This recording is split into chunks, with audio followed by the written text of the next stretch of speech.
Nous avons vu que l'eau et les sels minéraux sont prélevés dans le sol, alors que la matière organique, elle, est fabriquée dans les feuilles.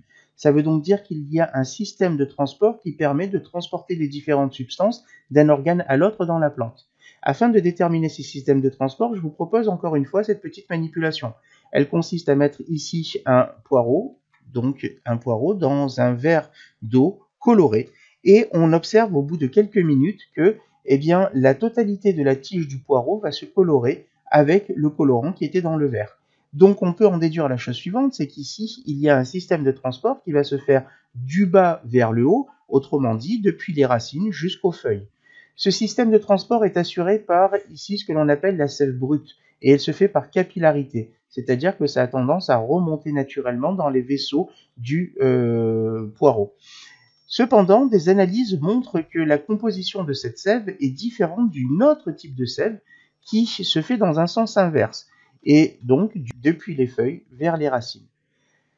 Le tableau suivant nous permet ici de faire des petites comparaisons. On se rend compte qu'ici la sève brute est composée à 99% d'eau plus 1% de sels minéraux, qui sont des éléments très légers et donc qui représentent une très faible masse, mais il n'y a absolument aucune matière organique. Je rappelle que la sève brute se transporte depuis les racines vers les feuilles. La sève élaborée, elle, a des compositions différentes. On remarque qu'il y a moins d'eau dans la sève élaborée, mais qu'il y a beaucoup plus de sels minéraux et évidemment beaucoup plus de matière organique. Donc la comparaison que nous pouvons faire est la suivante.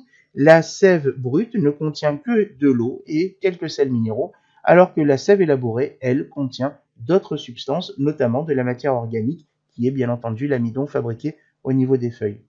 Nous pouvons donc conclure sur le système de transport de la chose suivante, c'est qu'il y a un double système de transport chez les végétaux, avec de la sève brute qui va depuis les racines vers les feuilles, et de la sève élaborée qui permet de transporter les matières organiques depuis les feuilles vers les racines.